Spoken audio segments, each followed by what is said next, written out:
टीका करत आहेत. वर्षाताई, आज तुमची बैठक पार पडलेली आहे. सोबळाचा नारा जो आहे तो देताना पाहायला मिळतोय. आज आम्ही लक्ष्य 2026 जे आहे त्या ठिकाणी काँग्रेस पक्षाच्या वतीने, मुंबई काँग्रेसच्या वतीने जे आहे त्या ठिकाणी शिबिर आयोजित केलेलं आहे. पूर्ण दिवसभरामध्ये जे आहे ते कार्यकर्त्यांना विविध जे आहे ते त्या ठिकाणी राजकीय विश्लेषक असतील किंवा विविध विचारवंत असतील हे या ठिकाणी येतील आणि आपापले विचार कार्यकर्त्यांसमोर मांडणार आहेत. काँग्रेस पक्ष म्हणून आमची भूमिका किंवा स्थानिक लेव्हलला हा निर्णय घ्यावा असं ज्यावेळी एआयसीसी सांगते त्यावेळी आम्ही एआयसीसीला ही गोष्ट सांगितलेली, कारण शेवटी आज आमचे एआयसीसीचे प्रभारी आदरणीय रमेश चणितला साहेब पण या ठिकाणी आहेत, यूबी व्यंकटेश साहेब सुद्धा आमचे या ठिकाणी आहेत, आमचे सेक्रेटरी बीएम संदीप साहेब आणि बाकी सगळे मंडळी या ठिकाणी आहेत. आम्ही त्यांच्यासमोर हे म्हणणं मांडलेलं आहे की मुंबई काँग्रेसच्या वतीने आमचं असं म्हणणं आहे की येणाऱ्या काळामध्ये हे इलेक्शन जे आहे ते आपण स्वबळावर लढलं पाहिजे आणि आमचे जे समविचारी काही विचारचे पक्ष असतील, जसे काही आरपीआयचे गट जे आमच्याशी त्या ठिकाणी येऊन आमच्याशी जे आहे ते आघाडी करायला तयार आहेत किंवा इतर जे आमच्याशी आघाडी करायला तयार आहेत त्यांच्याशी आम्ही येणाऱ्या काळामध्ये या विषयावरती बोलू आणि त्यांच्याशी आमची आघाडी कसे होईल या संदर्भामध्ये आमचं वाचन आहे बोलणं. त्याचप्रमाणे आमची नेहमी नैसर्गिक आघाडी जी आहे ती राष्ट्रवादी काँग्रेसच्या शरद पवार यांच्यासमोर राहिलेली आहे, त्यांच्याशी सुद्धा आम्ही या विषयावर चर्चा करू.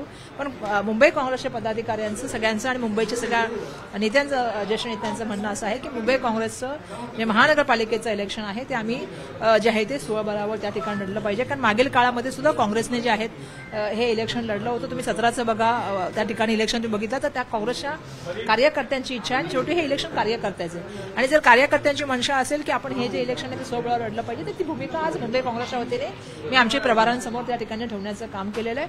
आणि येणाऱ्या काळामध्ये मुंबई महानगरपालिकेत चाललेला भ्रष्टाचार, मुंबई महानगरपालिकेमध्ये चाललेलं मोठं कॉन्ट्रॅक्ट, त्या ठिकाणी जे काय म्हणतात त्याला, त्याच्या एक लॉबी तयार झालेली आहे जी लॉबी मंत्रालयातून चालते.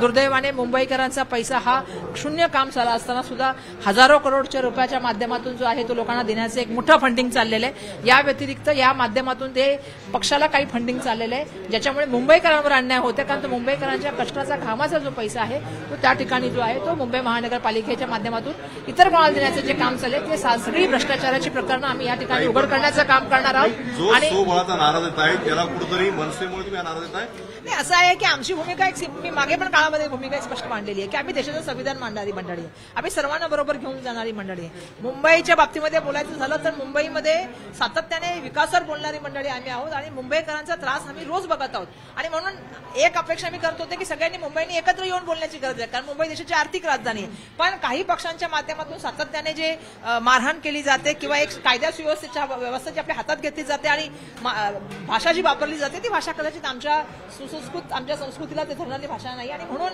मला अपेक्षा ही आहे की तुम्ही जे प्रश्न विचारता मला की XYZ मुळे तुम्ही त्या ठिकाणी गेलात का, ह्या संदर्भामध्ये आपल्याला सुद्धा माहिती आहे की आमची भूमिका नेहमी राहिलेली महाविकास आघाडीमध्ये की कॉमन मिनिमम प्रोग्राम झाला पाहिजे. पण जो प्रोग्राम कॉमन मिनिमम असला पाहिजे तो सर्वांसाठी असला पाहिजे, संविधानाच्या धागातून असला पाहिजे. परंतु काही पक्ष त्यांच्याबरोबर जे आहेत त्यांची जी भूमिका आहे सातत्याने ती मारहाणीची राहिलेली आहे, लोकांना त्या ठिकाणी त्रास देण्याची राहिली, त्या भूमिकेबरोबर काँग्रेस पक्ष म्हणून आम्ही जाऊ शकत नाही. उद्धव ठाकरे त्यांच्यासोबत आहेत त्यामुळे उद्धव ठाकरे त्यांच्या पक्षाचा काय निर्णय घ्यायचा त्यांनी पक्षाचा निर्णय घ्यावा. आणि आम्हाला असं वाटतं की आमचं काही लोकांची ज्यांच्यावर ते आता बातचीत करतात त्यांच्याशी आमचं कितपत जमेल ह्याच्या बाबतीत आमच्या मनात पूर्णपणे जे आहे ते आम्हाला माहिती की ते जमू शकत नाही.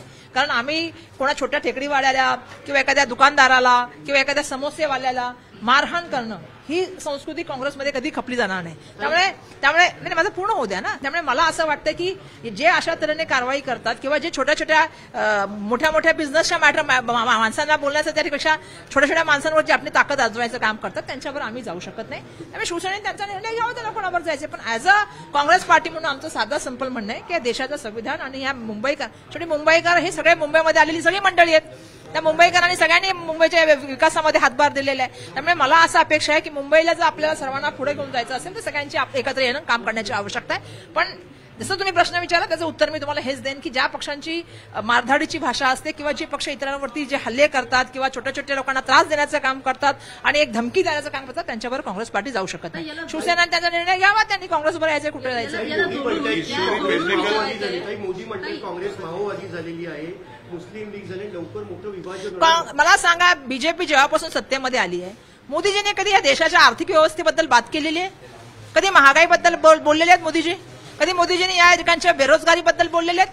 आज युएसच्या जे समस्यामुळे आज आपण विजाचं बोलूया किंवा टॅरिफच्या समस्येमुळे आज मोठ्या प्रमाणामध्ये मुलांना जो त्रास सहन करावा लागतोय, छोटे छोटे व्यापाऱ्यांचे व्यापार बंद व्हायला लागलेत, मोदीजी त्याच्याबद्दल कधी बोलतात का? आता जनतेने विचारलं पाहिजे ना. आता तुम्ही पण पत्रकारांनी विचारलं पाहिजे की 11 वर्षामध्ये मोदीजी तुम्ही काय केलं? आज आम्ही पीएपीच्या घोटाळ्याच्या माध्यमातून सांगतोय की हजारो करोड तुम्ही लोकांच्या अकाउंटमध्ये दिले. तुमचं सरकार आहे ना. आज तुम्हाला माहिती आहे पुण्याच्या जमिनीचा काय मॅटर आहे? तुमचं सरकार आहे ना राज्यामध्ये. महायुतीचं सरकार आहे की नाही? राज्याचे मुख्यमंत्री आहेत का तुमचे? देशामध्ये आज परिस्थिती, तुम्ही पहलगामचं उत्तर देत नाही. तुम्ही मला मोदीजी सातत्याने जे ते हिंदू मुस्लिम तुम्ही त्याच्या पलीकडे गेले पाहिजे. तुम्ही या देशाच्या संविधानामुळे देशाचे पंतप्रधान बनलेले आहात आणि अपेक्षा जनतेला ही आहे की तुम्ही जनतेला काय देणार. तुम्ही सातत्याने हिंदू मुस्लिम करून त्या ठिकाणी राजकारण करण्याचं बंद केलं गेलं पाहिजे. आता तुम्ही ह्या देशाचे पंतप्रधान आहात आणि आता 11 वर्ष झाली आहेत. तुम्ही उत्तर दिली गेली पाहिजे देशाला की महागाई, बेरोजगारी, युवकांना रोजगार काय तुम्ही देणार आहात. या ठिकाणी महिलांच्या सुरक्षेच्या बाबतीत तुम्ही काय करणार आहात. तुमच्याच मी देशामध्ये काय म्हणतात ना, देशामध्ये प्राईम मिनिस्टर तुमच्याच राज्याच्या मुख्यमंत्र्यांनी क्लीन चिट दिली, पुन्हा एसआयटी लावली. काय चाललंय आज महिलांच्या अत्याचारामध्ये? महाराष्ट्र कुठल्या नंबरला आहे? देशामध्ये काय परिस्थिती आहे?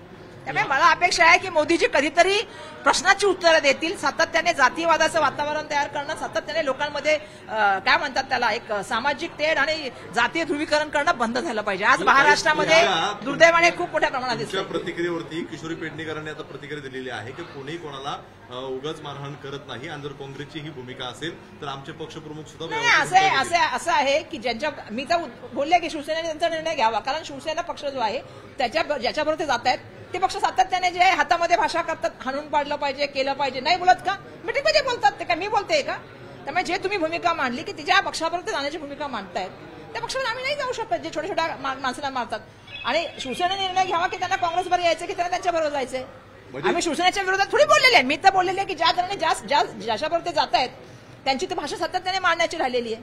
सातत्याने छोट्या छोट्या व्यापाराला त्रास देण्याची राहिलेली आहे. आमची भूमिका सिंपल आहे की आम्ही यावेळेला इलेक्शन जे आहे, कारण 27 वर्ष काय 28 वर्ष आम्ही त्या सत्तेमध्ये नाही, तुम्ही सत्तेमध्ये आहात, पण आम्ही त्या ठिकाणी भ्रष्टाचाराचा आणि मुंबईचा आवाज बनण्याचं त्या ठिकाणी काम करणार आहे.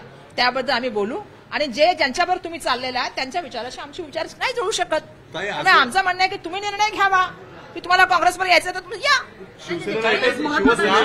शिवसेनेला एकच पर्याय आहे का? एकतर मनसेसोबत जा, नाही तर मग काँग्रेससोबत या, असं एकच पर्याय असं आहे की त्यांचा निर्णय घेण्यासाठी त्यांचा पक्ष समर्थ आहे, त्यांनी तो निर्णय घ्यावा.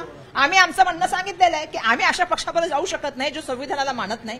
आम्ही अशा पक्षाबरोबर जाऊ शकत नाही जो एका काय म्हणतात होता असं म्हणजे हुकुमशाही मारण्याची भाषा करतात, त्यांच्याबरोबर आम्ही जाऊ शकत नाही. आम्ही त्यांच्याबरोबर जाणार, जे कॉमन मिनिमम प्रोग्राम ठेवणार आम्ही त्यांच्याबरोबर जाणार. असं नाही ना, आम्ही केलं ना मधल्या काळामध्ये, इंडिया अलायन्समध्ये केलं, महाविकास आघाडीमध्ये केलं, पण तिथे विचार तरी जुळले पाहिजे, संविधानाचा धागा तरी असला पाहिजे. त्यामुळे त्याचा निर्णय त्यांनी घ्यावा. तो त्यांच्या पक्षाचा विषय, तर त्यांनी निर्णय घ्यावा.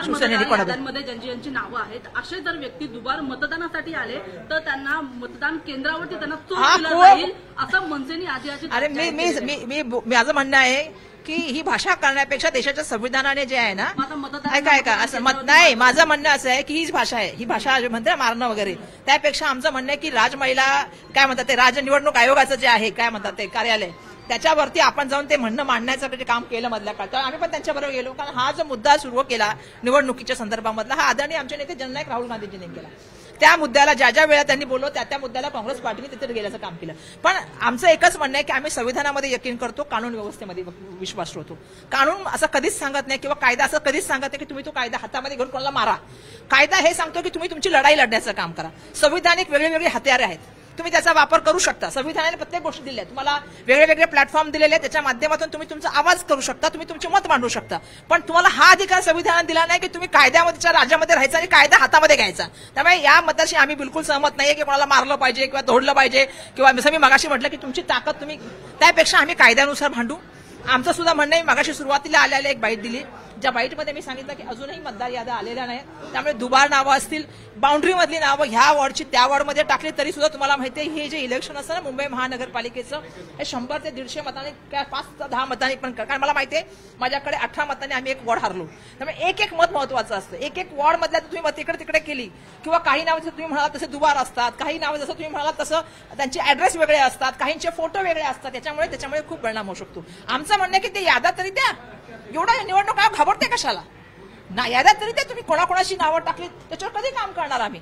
आज 8 दिवस शेवटचे समजा असणार, तुम्ही याद्या देणार, मग कुठे अभ्यास करणार, कसा काय करणार? त्यामुळे आमचं म्हणणं, आम्ही पत्र लिहिलंय निवडणूक आयोगाला आजच की आम्हाला याद्या मिळाल्या पाहिजेत. दुबार मतदार असेल किंवा नावामध्ये हेरफेर असतील किंवा त्या ठिकाणचे मतदार इकडे तिकडे शिफ्ट करण्याचं काम झालं असेल, त्यांना बूथ माहित नसेल, त्यामुळे शेवटच्या दिवशी लोक मतदान करायला जातात आणि मग लोकांना कळतं की आमचं नाव नाहीये, आमच्या नावामध्ये बदलले, आमच्या फोटोमध्ये बदलले आणि त्या ठिकाणी आमचं वोटच नाहीये आणि आमचं वोट कुठल्या तरी चौथ्या बूथमध्ये. त्यामुळे आमचं म्हणणं आहे की आम्हाला याद्या मिळाल्या पाहिजे. सगळ्यात जास्त घोळ हा याद्यामध्ये चाललेला आहे, त्या याद्या आम्हाला मिळाल्या पाहिजेत. हे आमचं म्हणणं आहे. आम्ही ते कायद्यानुसार मांडणार, पण याच्यासाठी कोणाला मारण्याचं आमची भूमिका कधी नव्हती. आम्ही कधी असं आहे की कारण अंबादास दानवे यांनी जे म्हटलेलं आहे की काँग्रेस जागा जास्त मागते आणि प्रत्यक्ष निवडून यायचं प्रमाण कमी आहे, कुठेतरी याची एक किनार आहे. सिंपल एक गोष्ट मी सांगते, मुंबईमधल्या आमच्या कार्यकर्त्यांचं म्हणणं आहे की विधानसभेमध्ये पण आणि लोकसभेमध्ये पण आम्ही प्रामाणिकपणे, सर्वांना माहिती आहे की महाविकास आघाडी म्हणून काम केलं. आम्हाला ज्या सीटा पाहिजे होत्या त्या सीटा आम्हाला मिळायला पाहिजे होत्या. पण आमचं आज एक साधाच म्हणणं आहे की आमची एक विचारधारा आहे, त्या विचारधारेला घेऊन आम्ही येणाऱ्या काळात जाणार. आम्ही ज्या ज्या पक्षाबरोबर गेलो तिथे आम्ही प्रामाणिकपणे काम केलंय, पण आमच्या विचारधारेला बरोबर घेऊन जाणारा, आमचा कॉमन मिनिमम प्रोग्राम ठेवणारा आणि देशाचं संविधान मानणाऱ्या पक्षाबरोबरच आम्ही जाणार. कायदा सुव्यवस्थेला जी लोक मानतात, आम्ही देशाच्या संविधानाला मानतो, त्या लोकांबरोबर आम्ही करू. त्यांचा जो निर्णय असेल तो शिवसेना पक्षाने त्यांचा की भाजपचे मी फॅन आहे म्हणून. नाही, आता मी बघते आज सगळेजण सत्तेसमोर काय असते, काही लोक लाचार असतात. आता मोठ्या प्रमाणामध्ये आम्ही बघतोय की खूप ऍक्टर असे बोलायला लागलेले आहेत की आम्ही कशाबद्दल फॅन आहेत. मला नाही कळलं मुंबईमध्ये किंवा आज तुम्ही जे बोलताय महाराष्ट्रामध्ये काय परिस्थिती आहे. म्हणजे मुंबई बाबतीत बोलायचं झालं म्हणजे प्रदूषणाचा त्रास आहे, ट्रॅफिकचा त्रास आहे, बरोबर आहे, पाणी येत नाहीये, पण पावसाळ्यामध्ये पाणी मट्ट साधतं. मी आधीच सांगितलं की मोठ्या प्रमाणामध्ये भ्रष्टाचाराचे रस्ते सांगितले होते की काय होणार, सिमेंट कॉन्क्रीटचे कुठे आहेत, ह्याची पसंतची उत्तर विचारली पाहिजेत ना. आज रेल्वेने जायचं म्हटलं तर रेल्वेमध्ये व्यवस्थापन काय? तर मला वाटतं निवेदिताजी सराफच्या मिस्टरांना फार मोठे पुरस्कार मधल्या काळामध्ये मिळाले, जरा सरकारचं झुकतं माप असल्यामुळे कदाचित त्यांना वाटत असेल, पण मला असं वाटतं की महाराष्ट्राचा गौरव म्हणून त्यांनी विचार केला पाहिजे. म्हणून मी प्रश्न विचारला की देशाचे पंतप्रधान आता 11 वर्ष झाल्यानंतर सुद्धा जर तुम्ही महागाई, बेरोजगारी, विदेश नीती, तुम्ही ह्या देशाच्या परिस्थितीबद्दल, सामाजिक सलोख्याबद्दल बोलणार नसाल, तुम्ही नेहमी राजकारण आलं की, इलेक्शन आलं की एक जाती आणि धर्माचं वाद निर्माण करणार असाल आणि जर तुम्हाला ते आवडत असेल तर त्याच्याबद्दल माझं काही म्हणणं नाही. अजित पवार यांनी अमित शहा यांची भेट घेतली आहे. त्याचं कारण तुम्ही माहिती काय असेल? काय कारण आहे? आधी 70,000चा होता, आता कितीचा आहे? किती तुम्हाला माहितीये? आता ते रजिस्टरला दोष द्यायला लागलेत की रजिस्टर कसं केला, आणि मुलाला पण काहीतरी दोष द्या. आणि मला सरकारला सांगणं आहे की काय चाललंय हे, या तुमच्या घरच्या जमिनी नाही आहेत, या तुम्ही लोकांना वाटत चाललायत. म्हणजे मुंबई असेल किंवा महाराष्ट्रामध्ये असेल, किती जमिनी वाटप केले ह्याच्यावरती एकदा सिरीज करा तुम्ही सगळेजण. आणि का दिला? एका गरीब माणसाला एखादा उद्योग चालू करायचा असेल त्याला किती परमिशन घ्याव्या लागतात, आणि ह्यांच्यासाठी काय काय दिले तुम्ही धोरण?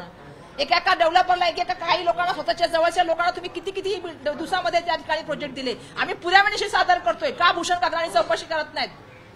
देवेंद्र फडणवीस साहेब, माझं तुम्हाला विचारणं आहे, राज्याचे मुख्यमंत्री म्हणून तुम्हाला आम्ही पुराव्यासकट रोज पत्र पाठवतोय, दाखवा ना पारदर्शक कारभार. मोदीजी फक्त ट्रान्सफर कारभाराबद्दल बोलतात, पण सगळ्यात जास्त भ्रष्टाचार कोणाच्या काळामध्ये सांगावं त्यांनी. त्यामुळे माझं सिंपल सांगणं आहे, आम्ही तुम्हाला पुराव्यासकट सादर करतोय, ते आम्हाला त्याचं पुराव्यासकट सुद्धा तपासून त्याच्यावरती कारवाई झाली पाहिजे. आणि योग्य व्यक्तींना त्या ठिकाणी जे आहे त्यांच्यावरती कायदेशीर कारवाई होऊन त्यांना नोकरीवर बडतर्फ केलं पाहिजे काही लोकांना. आणि हे जे तुम्ही सगळं देत चाललाय ना कॉन्ट्रॅक्ट आणि सगळ्या जमिनी, या तुमच्या नाही आहेत, त्यांना तुम्ही स्वतःची पार्टीच्या फंड सारखं तुम्ही नेत्यांना पण वाटत चाललाय. खासदारांना फंड चाललाय, सत्ताधारी पक्षांना, राज्यसभेच्या आमदारांना चाललाय. का मुंबईचा फंड कोणाचा आहे? मुंबईच्या जनतेचा आहे. मुंबईच्या जनतेवर खर्च करा. देश विदेशातील प्रत्येक घडामोडींचे लाईव्ह अपडेट मिळवण्यासाठी आता साम टीव्हीच्या सर्व सोशल मीडिया प्लॅटफॉर्मला लाईक, फॉलो आणि सबस्क्राईब करा. तसंच सर्व नोटिफिकेशनसाठी बेल आयकॉन प्रेस करायला विसरू नका.